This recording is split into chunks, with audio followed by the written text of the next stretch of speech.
జాతీయ స్థాయిలో కూడా పేరు తెచ్చుకుని ఇదే పునాదిగా, ఇదే పెట్టుబడిగా, ఈ పత్రిక ద్వారా తెచ్చుకున్న పేరే పెట్టుబడిగా ప్రజల సొమ్ముతో ఇంతకాలం ఒక అవినీతి సామ్రాజ్యాన్ని, అక్రమ సొమ్ము, సమాంతర ఆర్థిక వ్యవస్థను తన స్థాయిలో నడిపిన వ్యక్తి ఎవరైనా ఉన్నారంటే అది రామోజీరావు గారని. గత దశాబ్దమున్నరగా కోర్టులో పోరాటాలు జరుగుతున్నాయి, కేసులు నడుస్తున్నాయి. వాస్తవాలు ఇవని సమాజం పట్ల నిబద్ధత ఉన్నవాళ్ళు కానీ, లేదా ఆయన అరాచకాన్ని బయటికి తీసుకురావాలనుకున్న వ్యక్తులు కానీ పోరాడుతున్నారు. ఉండవల్లి అరుణ్ కుమార్ లాంటి వారు దాదాపు 15-20 ఏళ్లుగా ఇదే దీని మీద పోరాడుతున్నారు. వాటన్నిటి కల్మినేషన్ నిన్నటి సుప్రీంకోర్టు డైరెక్షన్ ద్వారా మనం చూస్తున్నాం. దాంట్లో దాని ఇంపార్టెన్స్ ఎందుకు అంతగా ఉందంటే, అంతగా మన హౌస్ హోల్డ్ అంటే మన ఇంట్లో ఒక పేరులాగా రామోజీరావు గారు కానీ, ఆయన నడుపుతున్న వ్యవస్థలు కానీ మన రాష్ట్రంలో, ఉభయ తెలుగు రాష్ట్రాల్లోనూ, ఇంకా కొంతవరకు పక్క కర్ణాటక కానీ అక్కడ కూడా కనపడుతుంది. ముఖ్యంగా ఉభయ తెలుగు రాష్ట్రాల్లో, ఉమ్మడి ఆంధ్రప్రదేశ్ ఉన్నప్పటి నుంచి. దానికి కారణం మార్గదర్శి అనే పేరు ఒక ఇంటి పేరులాగా తయారైపోయింది. ఆ తర్వాత ఈనాడు గ్రూప్ సంస్థలు వచ్చాక అవి శాసించడం, రాజకీయాలను కూడా శాసించడం మొదలుపెట్టడం ఎన్టీ రామారావు గారి ప్రవేశం తర్వాత, రాజకీయ ప్రవేశము, ఆయన ముఖ్యమంత్రి కావడం. దాని తర్వాత మొత్తం అధికారాన్ని తెర వెనక నుండి నడిపించడం కానీ, లేకపోతే తమకు నచ్చని వాళ్ళు ఉంటే వాళ్ళను దించేంత వరకు, ఎక్కడికైనా పోయేంత వరకు ఓ పత్రికను, మీడియాను అడ్డం పెట్టుకుని ఆయన చేస్తున్న ఆగడాలు అవి చూస్తూనే ఉన్నాం. ఇంతగా ఎందుకు చెప్తున్నామంటే, నిన్న ఎందుకు హిస్టారికల్ ఇది అవుతుందంటే, ఇదంతా కూడా ఒక అబద్ధం మీద, ఒక మోసం మీద, ఒక అన్యాయం మీద, ఒక దుర్మార్గం మీద నిర్మించబడిన వ్యవస్థ ఎన్నాళ్ళు. అది ఇప్పుడు బయటికి రాబోతోంది. మొన్న ఇచ్చిన మళ్ళీ మొత్తం ఓపెన్ చేసి కేసును తెలంగాణ హైకోర్టు, సుప్రీంకోర్టు ఏదైతే ఇచ్చిందో, దీనివల్ల ఏం జరగబోతోందంటే, ఈ అక్రమాలన్నిటికీ మూలమైన మార్గదర్శి ఫైనాన్షియర్స్ అంటే బ్లాక్ మనీని వైట్ చేయడం దగ్గర నుంచి, అసలు వేల కోట్ల రూపాయలు దాని నుంచి వచ్చిన వాటిని తీసి రామోజీరావు గారు తన సామ్రాజ్యాన్ని విస్తరించడం దగ్గర నుంచి, అలాగే దీని వెనక ముందు ఉన్న మార్గదర్శి చిట్ ఫండ్, దాంట్లో ప్రజల నమ్మకాన్ని ఆసరా చేసుకుని వాళ్ల డబ్బులన్నీ తెచ్చి వాటితో తన వ్యాపారాలు చేసుకోవడం కానీ, తన రాజకీయం నడపడం కానీ ఇవన్నీ చేయడం దగ్గర నుంచి అవన్నీ కూడా రేపు వెలుగులోకి రాబోతున్నాయి. ఈయన చేసింది ఈరోజు నిన్న మొన్న బయటకు రేపు మళ్ళీ రాబోతుంది. అంటే మార్గదర్శి ఫైనాన్షియర్స్ అనే దానికి ఒక రూపమే లేకపోవడం అనేది అన్నిటికంటే పెద్ద, అందరూ ఆశ్చర్యపోవాల్సిన, దిగ్భ్రాంతి చెందే విషయం. రోజు పొద్దున్న లేస్తే నీతులు చెప్పే రామోజీరావు గారి ఆ మార్గదర్శి ఫైనాన్షియర్స్ మనకు తెలుస్తుంది కాబట్టి అది ఓ ప్రొప్రైటరీనా కాదు, ఒక పార్ట్నర్షిప్పా తెలియదు, ప్రైవేట్ లిమిటెడ్ కాదు, ఏదీ లేని మార్గదర్శి చిట్ ఫండ్ కంపెనీలో ఒక దాంట్లో పెట్టుకుని ఫైనాన్షియర్స్ అనే పేరు పెట్టుకుని ఆయనే దాని హెచ్యుఎఫ్ దీనిగా కర్తగా, ఆయనే ప్రొప్రైటర్గా, ఒక్కోసారి చైర్మన్గా అవతారాలు ఎత్తు ఆయన నడుపుతూ వచ్చిన దాంట్లో అసలు జరిగింది ఏంటంటే, ప్రజల సొమ్మంతా తీసుకొచ్చేసి అన్ని ఆర్బీఐ రూల్స్కు విరుద్ధంగా తన దగ్గర పెట్టుకోవడం, దాన్ని తన వ్యాపారం విస్తరించడానికి వాడుకోవడం. దీనికి మూలం ఎక్కడి నుంచి వచ్చింది? తన తొలి అడుగు వేసిన ఈ మధ్యనే అది కూడా బయటకు వచ్చింది. జీజే రెడ్డి అనే ఒక పెద్ద మనిషి అప్పట్లో ఎర్లీ 60s ఇది 61లో అంటే దానికి ముందు అనుకుంటా, ఢిల్లీలో ఆయన అప్పట్లో పలుకుబడి కలిగిన వ్యక్తి. ఈయనకు ఉద్యోగం ఇస్తే అక్కడి నుంచి ఆయన సహాయంతో, ఆయన షేర్లు ఉన్నాయి, దాని మీద అతని కొడుకు కూడా కేసు నడుపుతున్నట్టు రామోజీరావు గారి మీద, ఆయన సపోర్ట్తో వచ్చి మార్గదర్శి చిట్ ఫండ్ పెట్టి ఇంకా అక్కడి నుంచి పెరుగుతూ వచ్చింది. అంటే ఆ రోజు ఎవరి సపోర్ట్తో అయితే జీజే రెడ్డి అనే వ్యక్తి సపోర్ట్తో పెట్టాడో వాళ్ళను కూడా తర్వాత రిజెక్ట్ చేశాడు. వాళ్ళ కొడుకులు వస్తే కూడా వాళ్ళని బెదిరించాడు. వాళ్ళు ఇప్పుడు కేసు నడుపుతున్నారు. మాకు రావాల్సిన మా నాయన పెట్టుబడికి ఏదో దానికి మాకు రావాల్సింది ఇవ్వండి అని వాళ్ళు ఇన్నాళ్ళ తర్వాత వస్తే అడ్డంగా పిస్టల్ పెట్టి బెదిరించి సంతకాలు తీసుకొని మమ్మల్ని బయటికి గెంటేశాడు, చేతిలో చిల్లర పెట్టేసి అని వాళ్ళు కేసు వేశారు. అది నడుస్తుంది. అంటే అక్కడ పునాది దగ్గర నుంచి అక్రమం, దాని తర్వాత ప్రజలకు సంబంధించినంత వరకు మోసం, చట్టాలకు సంబంధించి మొత్తం ఉల్లంఘన, ఏ చట్టం ఫాలో కాలేదు, ఓ రూపము ఏమీ లేని ఒక కంపెనీలు అనేవి పెట్టి కేవలం మీడియా ముసుగులో ఇంతకాలం రామోజీరావు గారు ఆడుతున్న నాటకం ఏది ఉందో అది పూర్తి, బహుశా ఈ స్కామ్ తెర వెనక ఉండి రాజకీయాలు నడుపుతూ సమాజం మీద గ్రిప్ తెచ్చుకొని ఢిల్లీ వరకు పరపతి పెంచుకొని అదంతా కూడా ఒక గాలిబుడగా, ఒక బెలూన్ లాంటిది, ప్రజల సొమ్ము ఇచ్చేసుకుని అన్యాయంగా, దారుణంగా, అక్రమంగా ఎంత పెరిగాడనేది సమీప భవిష్యత్తులో ఈ తీర్పు వల్ల రేపు తెలంగాణ హైకోర్టు టేకప్ చేసి ఒక్కసారి ఓపెన్ చేసి డిపాజిట్లు ఎక్కడెక్కడ ఎవరెవరు పెట్టారు, ఎవరెవరికి వెనక్కి ఇచ్చినవి ఏంటివి, అసలు ఆ డబ్బు రూపంలో, క్యాష్ రూపంలో ఎట్లా చేశారు, ఇవన్నీ కూడా బయటికి రాబోతున్నాయి. ఘోరం ఏంటంటే ఎవరైతే చట్టాన్ని పాటించాలని చెప్పి ప్రజలందరికీ నీతులు బోధించే రామోజీరావు ఆయన మీడియా బోధిస్తే ఈ పక్క మొత్తం డిపాజిట్లన్నీ క్యాష్ రూపంలోనే, క్యాష్ తీసుకొచ్చి ఎక్కడికైతే ఇదైతే వాళ్ళు కట్టలు కట్టి సపరేట్ పెట్టి డీడీలు తీసి దాంట్లో వేయడం. బ్లాక్ మనీ ఎంత బయట చేశారో తెలియదు, ఎవరెవరు చేశారో తెలియదు, ఖాతాదారుల పేర్లు ఉండవు. ఇవన్నీ ఇప్పుడు రాజశేఖర రెడ్డి గారిని ఇప్పుడు బయటకు వచ్చాయి. రాజశేఖర రెడ్డి గారు ఉన్నప్పుడు బయటకు వచ్చి దురదృష్టవశాత్తు ఆయన చనిపోవడంతో కేసు మళ్ళీ పక్కకు పోవడం, ఆ ఫైల్స్ అన్నీ అలాగే పడిపోవడం, ఆ తర్వాత వరుసగా వచ్చిన ప్రభుత్వాలు ఏదో నిర్లిప్తంగా ఉండడము, ఈయన పలుకుబడి చూసి ఈయనతో గొడవ ఎందుకని, తర్వాత చంద్రబాబు నాయుడు అయితే తన మనిషి వచ్చాడు కాబట్టి 14-19 పట్టించుకోకపోవడం, 18లో కోర్టు డివైడ్ అయ్యి హైకోర్టు రెండు రాష్ట్రాలకు పోయే లాస్ట్ డే రజని అనే ఒక జడ్జి, ఆమె సింగిల్ జడ్జి, ఆమెతో మొత్తం కొట్టేయించుకొని బయటపడడం. చిత్రం ఏంటంటే అది కూడా ఇప్పుడు తప్పు చేశారని అంటున్నారు. ఇప్పుడు పాత చూస్తే అంతకుముందే డివిజన్ బెంచ్ ఈయన అప్పీల్ను క్వాష్ చేస్తే దాని మీద అది దాచిపెట్టి సింగిల్ జడ్జి దగ్గరికి పోయి ఈ ఆర్డర్ తెచ్చుకోవడం.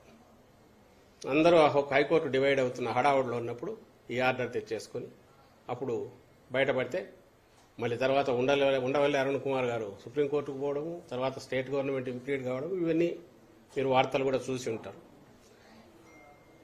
ఇంతగా పొద్దున లేస్తే ఏదో నిత్యం ఉషోదయంతో సత్యం నినదించుగాకని ఒక నినాదం పెట్టుకొని రాష్ట్రం మొత్తానికి ఒక నైతిక సూత్రాలను బోధిస్తా ప్రపంచంలో అతిపెద్ద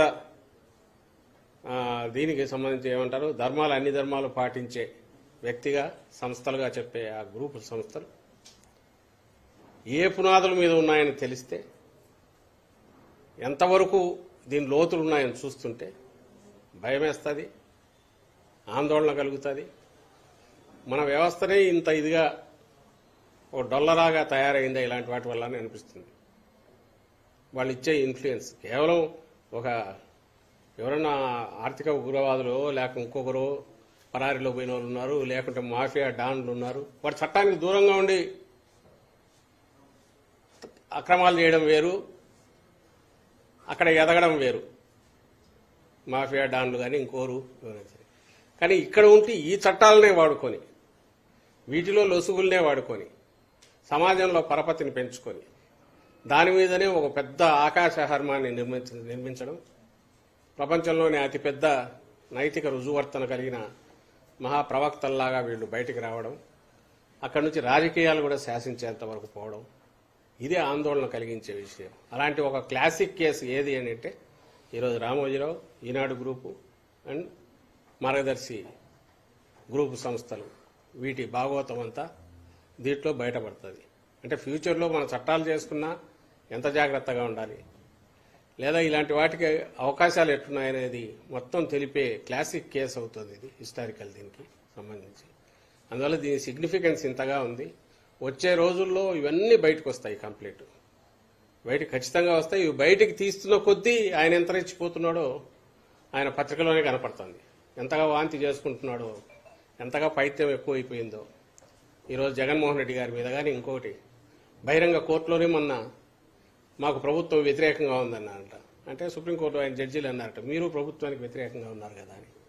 నువ్వు ఏ రోజున నిష్పక్షపాతంగా ఉన్నావా? రామోజీరావు ఏ రోజున నిష్పక్షపాతంగా ఉన్నాడు? ఈ రోజు మీ మీడియా వాళ్ళు అడిగే క్వశ్చన్లన్నీ అదిగో అక్కడ వస్తున్నవి. చంద్రబాబు నాయుడుకు వాళ్ళు ఇచ్చే ఉప్పు, వాళ్ళు మాట్లాడేవి అవన్నీ తెచ్చి ఆ పత్రికల ముద్ర వేస్తే అవి తీసుకొచ్చేసి అవే బయట తిరుగుతుంటే వాటినే మాకు క్వశ్చన్లు వేస్తున్నారు. అంటే ఒక రాజకీయాలను శాసించడమే కాదు, ఈరోజు చంద్రబాబు నాయుడు గారిని అర్జెంటుగా గద్దె మీద కూర్చోబెట్టాలా అనే దాంతో ఆయన ఎంతవరకు పోతున్నాడు రామోజీరావు గారు ఈనాడులో అనేది మీరు చూస్తూనే ఉన్నారు అందరూ. నిన్నటికి నిన్న కూడా ఎక్కడైనా ఈ వార్త కనపడిందా? ఇంత పెద్ద వార్త, దానికి కూడా మళ్ళీ ధైర్యం లేదు. నిజంగా నిష్పాక్షికంగా కాదు, మామూలుగా ఉండే పేపర్ అయినా సరే పొద్దున లేస్తే ఈనాడు రీడర్ చూసినా కూడా ఇంకో దగ్గర ఎక్కడో చోట తెలుస్తుందిగా, ఇదిగో మేము మాట్లాడిన ద్వారా తెలుస్తుంది మార్గదర్శి కేసు ఏదో పెద్దది వచ్చిందని. వాళ్ళు అనుకోనన్నా అనుకుంటారు, ఏంటి రామోజీరావు వార్త వేయలేదు అనుకుంటారని. ఆ చిన్నపాటి ఇదైనా వచ్చి చిన్న వార్త అన్నా వేస్తున్నట్టు ఎక్కడా వేయలే. తాము ఏదైతే అబద్దాలు అనుకున్నాడో అవే బ్యానర్ల కింద వేస్తున్నారు, వాటినే మొత్తం తెచ్చేసి రుద్దుతున్నారు. ఈరోజు ఈ ఎన్నికలను కూడా, ఇప్పుడు 24 ఎన్నికలను కూడా ఇన్ఫ్లుయెన్స్ చేసి శాసించాలని ట్రై చేస్తున్నాడు. కానీ జనం అన్నీ గమనిస్తున్నారు. మా అదృష్టం ఏంటంటే సరైన సమయానికి ఆల్రెడీ ఇక్కడ సిఐడి టేకప్ చేసి ఏదైతే మార్గదర్శి చిట్ ఫండ్స్ భాగవతం అంతా బయటకు వచ్చిందో, ఎంత అక్రమంగా జరుగుతున్నాయి ఆ చిట్లు నడిచే వ్యవహారం కానీ, ఆ ఎంటైర్ ప్రాసెస్సే ప్రజలను డబ్బు వేయించడమే తప్ప దాని నుంచి డబ్బులు డైవర్ట్ చేసి ఎట్లా చేస్తున్నాడు అనేది, ఇవన్నీ ఎట్లా బయటకు వస్తున్నాయో చూస్తే గగ్గోలు పెట్టారు. ఇదంతా రాజకీయంగా మా మీద కోపంతో చేస్తున్నారు జగన్మోహన్ రెడ్డి గారని, రామోజీరావు కానీ ఆయన పత్రికలు కానీ. కానీ ఆఖరికి ఏమి ఇదవుతోంది? సుప్రీంకోర్టు కూడా ఈరోజు ఇచ్చిన డైరెక్షన్తో ఈయన లోపం పూర్తి రామోజీరావులో ఉంది, ఆయన వ్యవస్థల్లో ఉంది. ఆ రోజు రాజశేఖర రెడ్డి గారు ఏదన్నా చేసినా దాన్ని బయటికి లాగాలని ఈరోజు జగన్మోహన్ రెడ్డి గారు చేస్తున్నా, ఇవన్నీ కూడా కరెక్ట్ చేయాలని ఒక సిస్టమ్ అంటే వ్యవస్థ ప్రజలకు నమ్మకం పెంచే రకంగా ఉండాలి, ప్రజాస్వామ్యాన్ని రక్షించే రకంగా ఉండాలి, మన చట్టాలను గౌరవించేలాగా ఉండాలి, ప్రజలు కూడా చట్టాల మీద గౌరవం పెరిగేలాగా వీటి నిర్మాణం జరగాలని అనుకుంటూ ఆ వాస్తవాలు బయటికి రావాలని చెప్పాల్సిన తాపత్రయం తప్ప ఇది వ్యక్తుల మీద కోపం కాదు. ఆ దీంతోనే మార్గదర్శి చిట్ ఫండ్స్ మీద పోయినా, Chandrababu Naidu skill development scam అయినా బయటికి తీసుకొస్తున్నాం అనే వాస్తవం ఈరోజు ఇది కూడా బయటికి రావడం ద్వారా ప్రజల్లోకి బాగుపోతుందని మేము భావిస్తున్నాం. చంద్రబాబు గారు తాము అధికారంలోకి వస్తే వాలంటీర్లకు 10,000 రూపాయలు ఇస్తాం ప్రతి నెల అని ఒక వాగ్దానం చేశారు. చంద్రబాబు నాయుడు రోజుకొకసారి మారుస్తూ చెప్తున్నవి ఏదైతే ఉన్నాయో, ఇంక్లూడింగ్ దీంతో సహా, ఇది దేన్ని ప్రూవ్ చేస్తుందంటే ఈయన నిజంగానే అబద్దాలు ఆడుతున్నాడు అని ప్రూవ్ చేస్తుంది. ఓటు కోసం నెల రోజుల్లో జరిగే ఎన్నికల్లో 4 ఓట్లు ఎట్లొస్తాయి, అబద్ద హామీలు ఇచ్చి ఎట్లా భ్రమలో జనాన్ని పెట్టచ్చు, జనాన్ని నమ్మకం భ్రమలో పెట్టచ్చు అనే నమ్మకం మీదనే ఈరోజు ఆయన ఇలాంటి మాటలు మాట్లాడుతున్నాడు అనేది అది రుజువు అవుతుంది. నిజంగానే వాలంటీర్ల వ్యవస్థ మీద తనకు నమ్మకం ఉంటే మరి ఇన్నాళ్ళు అన్న మాటల సంగతి ఏంటి? ఎప్పుడూ ఎందుకు మొన్నటికి మొన్న ఈ వాలంటీర్లు ఇన్ఫ్లుయెన్స్ చేస్తారు పెన్షనర్లకు, కాబట్టి వాళ్ళతో ఇప్పించడం తన మనిషి ద్వారా డోర్ టు డోర్ స్టెప్ దగ్గర పెన్షన్లు ఇవ్వనివ్వద్దు అని చెప్పి తన మనిషి నిమ్మగడ్డ రమేష్ ద్వారా ఈసీకి లెటర్లు పెట్టించడం దగ్గర నుంచి అక్కడ మొదలైన, అంతకుముందు వీళ్ళేంది గోనె సంచులు మోసే ఉద్యోగమా, ఇళ్ల తలుపులు కొడతారు, ఆడవాళ్ళ వివరాలన్నీ సేకరిస్తారని తాను తన దత్తపుత్రుడు అసహ్యకరంగా మాట్లాడిన మాటలైనా, రాష్ట్రంలో అమ్మాయిలు ఎక్కడన్నా ఇదైపోతే అదంతా కేసులన్నీ వీళ్ళ ఇదున్నారు వెనక వీళ్ళున్నారన్న, వాలంటీర్లు అంటే వైఎస్ఆర్సీపీ కార్యకర్తలన్నా వాళ్ళ తాట తీస్తామని మాట్లాడిన వాళ్ళ నాయకులు మాట్లాడినా, ఇవన్నీ ఎట్లా మర్చిపోతారు? వాలంటీర్లు కాదు జనమైన ఎట్లా మర్చిపోతారు? ఈరోజు ఉన్నట్టుండి వాలంటీర్ల వ్యవస్థను కొనసాగిస్తా, 10,000 ఇస్తా, 1,00,000 రూపాయలు ఇస్తా, 10,000 అని ఎందుకు అయినాడు అర్థం కావట్లేదు, 20,000 1,00,000 అని కూడా అని ఉండొచ్చు. అంతకుముందు అన్నట్టున్నాడు మీ నైపుణ్యం పెంచి 40,000 సంపాదన చేస్తానని.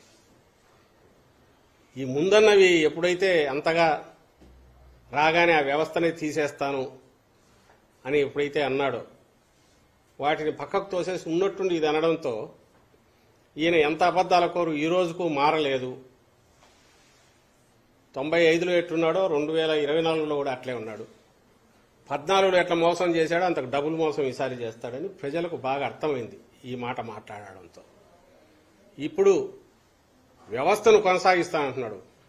వీళ్ళని ఉంచాడు, ఈ వాలంటీర్లను తీసేస్తాడు, జన్మభూమి కమిటీలో ఉండే వాళ్ళను దాంట్లోకి తీసుకొస్తాడు. తీసుకొచ్చేసి వాళ్ళకి 10,000 చేస్తాడు, వాళ్ళకి 15,000 కాదు 20,000 చేస్తాడు, పై ఆదాయం కూడా వచ్చేట్టు చేస్తాడు. ఈరోజు చూసిన తెలంగాణలో అది ఎంత నిజమో తెలియదు కానీ వాళ్ళు ఏదో కమిటీలు పెడతాము, దాంట్లో ఆ సభ్యులు చెప్పిన వాళ్ళకే పథకాలు ఇస్తామని అన్నారండి. అది అఫీషియల్గా అన్నారో తెలియట్లే, నేను ఈరోజు చూశాను. సేమ్ చంద్రబాబు నాయుడు వస్తే ఏం చేస్తారంటే ఇప్పుడు వాలంటీర్లను తీసేసి జన్మభూమి కమిటీలో వాళ్ళు కావాలంటే వాలంటీర్లను పేరు పెట్టి, ఎందుకంటే ఆ జన్మభూమి కమిటీ అనగానే జలగలు గుర్తొస్తాయి జనానికి, రక్తం పీల్చిన జలగలు గుర్తొస్తారు కాబట్టి అవి వాళ్ళకి వాలంటీర్లను ముద్ర వేసి బాగుంది పేరని వాళ్ళు చెప్పిన వాళ్ళకే పథకాలు ఇవ్వాలనేది రేపు వస్తుంది. ఆ మధ్య లోకేష్ కూడా అన్నాడు, వాలంటీర్లు రేపు ఎవరున్నా మా వాళ్ళు చెప్పిన వాళ్ళకే స్కీమ్స్ ఇవ్వాలా, మేము చెప్పిన వాళ్ళకే బెనిఫిట్స్ ఇవ్వాలా అనేది వాళ్ళు అంటూనే ఉన్నారు. ఆ స్వభావం అందరికీ తెలుసు. పేరు మార్చొచ్చు, జన్మభూమి కమిటీ సభ్యులు దాంట్లోకి వస్తారు.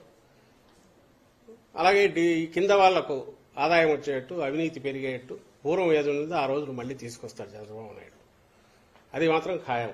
జగన్మోహన్ రెడ్డి గారు పెట్టిన శాచురేషన్ పద్ధతో లేకుంటే ఎవరి ఏమంటారు రికమెండేషన్లు కానీ అవినీతి కానీ కరప్షన్ ఫ్రీ పెట్టి అర్హతలు ఉన్న వాళ్ళందరికీ 100% ఇస్తున్న సిస్టమ్ ఏదైతే ఉందో అదైతే మొత్తం పోతుంది. వాలంటీర్ అనే పేరు ఆయన ఎలాగో రాడు, కానీ ఆయన కోరిక వస్తే వాలంటీర్ పేరు ఉంటుంది, కానీ దాంట్లో ఉండేది మాత్రం జన్మభూమి కమిటీ సభ్యులే ఉంటారు.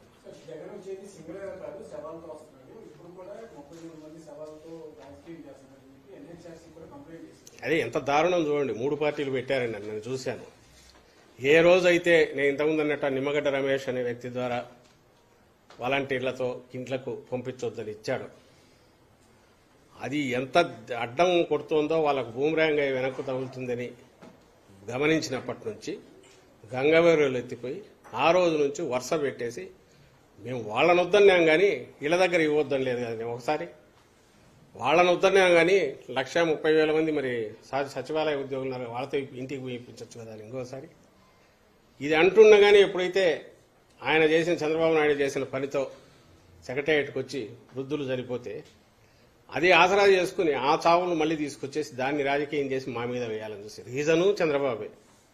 లక్షణంగా సింపుల్ క్వశ్చన్, వాలంటీర్లు ఇళ్లకొచ్చి ఇవ్వడం వల్ల ఇన్ఫ్లుయెన్స్ చేస్తారనుకుంటే 4 ఏళ్ల 8 నెలల్లో 4 ఏళ్ల 6 నెలల్లో ఎంత, ఎందుకంటే మనం రాగానే ఇమీడియట్ రాలే, 4-5 నెలలకు వచ్చారు కాబట్టి ఇన్నాళ్లు చేస్తున్న పని వాళ్ళు అదే.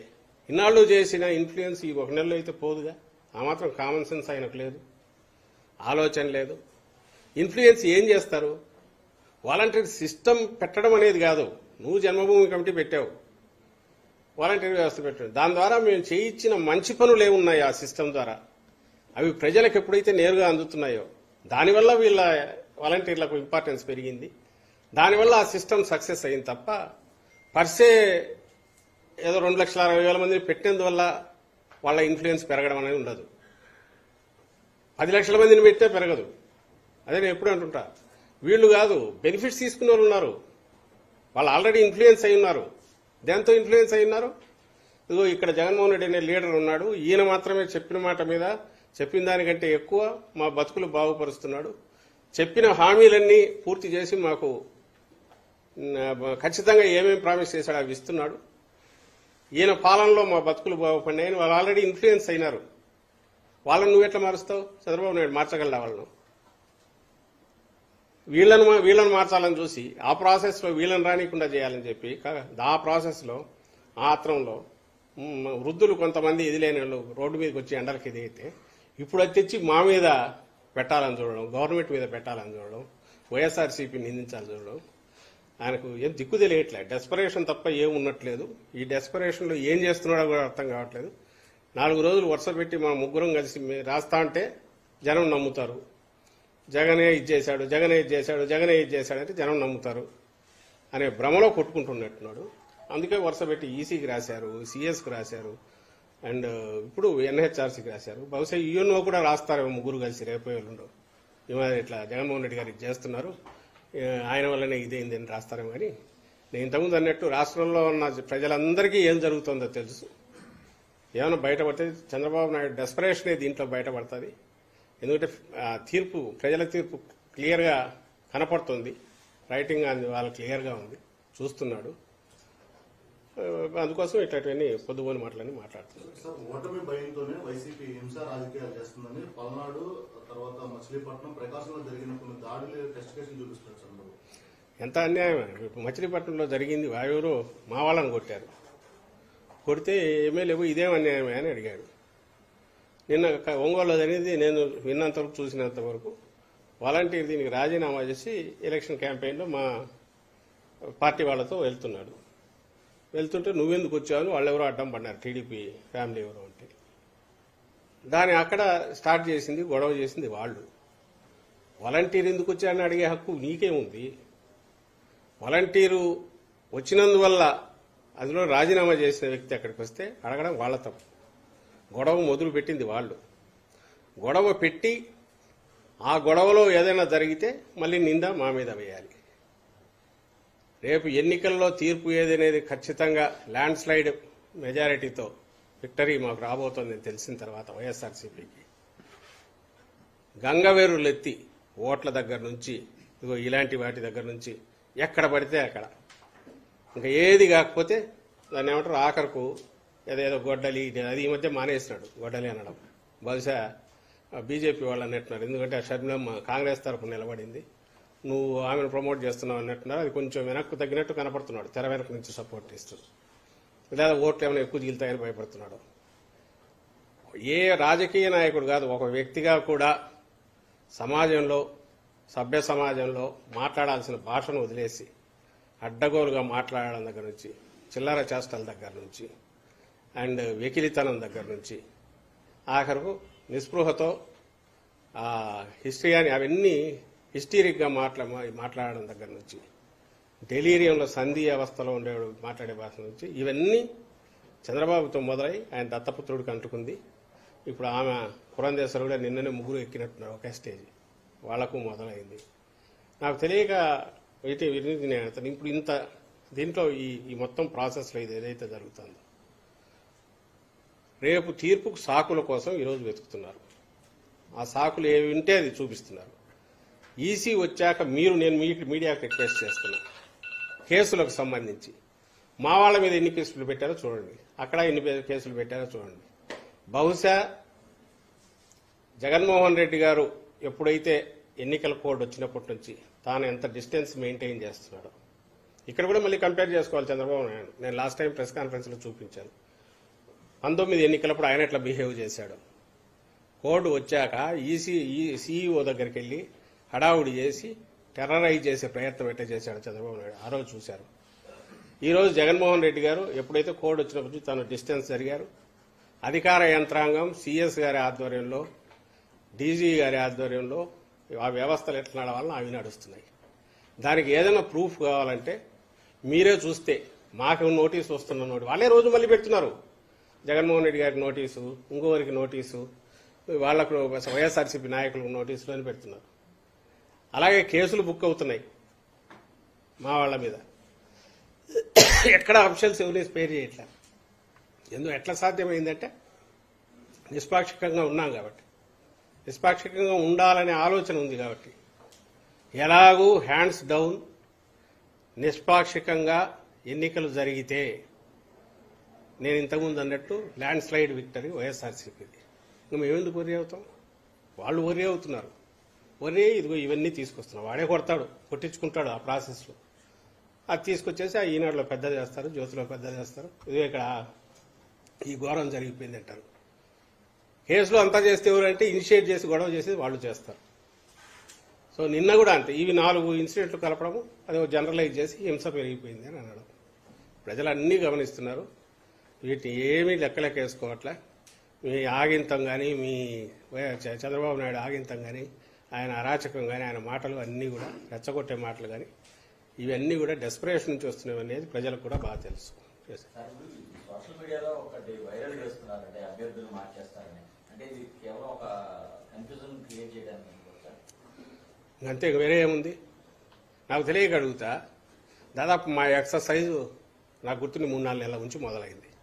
క్యాండిడేట్స్ ఫైనలైజేషన్ దగ్గర నుంచి చేసుకునే కూల్గా చేస్తూ వస్తున్నారు జగన్మోహన్ రెడ్డి గారు. దానికి ముందు 2 ఏళ్ల ముందు నుంచే గడప గడప ద్వారా వాళ్లను జనానికి ఎక్కువ పరిచయం చేయడం, ఆ ప్రాసెస్లో క్యాండిడేట్స్ ఎట్లా ఉన్నారో, తట్టుకున్నారా లేదా, ప్రజల్లో ఎంత ఆదరణ వచ్చింది చూసుకుంటూ రావడం, ఒక సైంటిఫిక్ పద్ధతిలో చేసుకుంటూ వస్తున్నాం. టికెట్ కూడా ఫైనలైజ్ చేసుకుంటూ వచ్చాం దశలుగా. ఆ ప్రాసెస్లో చాలా మందికి నచ్చజెప్పి వాళ్ళని ఇంకో రకంగా చూసుకుంటామని పార్టీ బాధ్యతలు ఇచ్చాం. అతి తక్కువ దీంతో ఇంతమంది అభ్యర్థులను మార్చి ఇంత ఒక రెస్పాన్సిబుల్గా కూల్గా ప్రజాస్వామ్యంలో ఎన్నికలకు ఎట్లా పోవాలనో అంత పకడ్బందీగా పోతున్న పార్టీ వైఎస్ఆర్ కాంగ్రెస్ పార్టీ. మా దగ్గర రోజు రోజుకు ఎందుకు మారుస్తారు? అందులో ఒక పార్టీ మా నాయకుడు నిర్ణయించుకుంటాడు. ఆయన కూడా ఏంటి, నేను ఇంతకుముందు అన్నట్టు శాస్త్రీయంగా సర్వేలు అలాగే అందరితో డిస్కస్ చేసి వాళ్ళ దీన్ని కూడా ఆ నాయకులు వాళ్ళతో కూడా మాట్లాడి ఇంతకాలం ఎక్సర్సైజ్ చేస్తూ ఫైనలైజ్ చేసిన జాబితా ఇది. ఇక్కడ ఉంటుందా గందరగోళం? ఇక్కడ అక్కడ ఉంటుంది. మొన్నటి వరకు అసలు పొత్తు ఏందో తెలియదు. చంద్రబాబు నాయుడు పవన్ కళ్యాణ్ కలవాలనుకున్నాక బీజేపీ ఎప్పుడు ఎంటర్ అయింది? పవన్ కళ్యాణ్కి ఎన్ని చెప్పాడు, ఆఖరికి ఎన్ని దించాడు? ఫస్ట్ పొత్తు ఫైనలైజేషన్ దగ్గర నుంచి, తర్వాత సీట్ల ఖరారు దగ్గర నుంచి, తర్వాత క్యాండిడేట్ల వీటి వరకు ఎన్ని గందరగోళాలు. ఈ రోజు కూడా గందరగోళం అక్కడ ఉంది. దీన్ని కన్ఫ్యూజ్లో చేయడానికి, అంటే వాళ్ళదాన్ని కవర్ చేసుకోవడానికి, ఈ పక్క కూడా ఏదో జరగబోతోందని చెప్పడానికి వీటి మీద సోషల్ మీడియాలో అడ్డగోలుగా రాయిస్తున్నారు. అవి ఎంతవరకు పోతున్నాయంటే, ఈరోజు జగన్మోహన్ రెడ్డి గారి ఆయన రోడ్ షోలు కానీ ఆయన సభలు కానీ జరుగుతున్న దీన్ని చూశాక అక్కడి నుంచి డైవర్ట్ చేయాలంటే ఇటు పక్క వేయడం.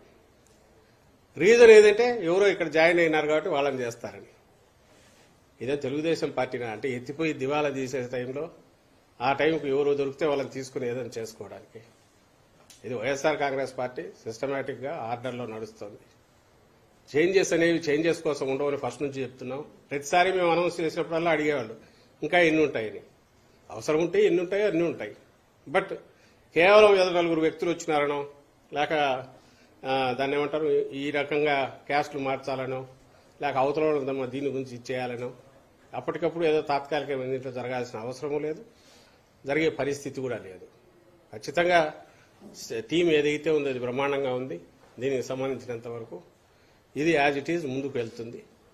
వాళ్ళు రాసినట్టు అడ్డగోలుగా ఎవరో కొంతమంది వ్యక్తులు వచ్చినారో, లేక ఇంకోటి ఏదో వీటిని దృష్టిలో పెట్టుకుని చేంజెస్ అయితే మా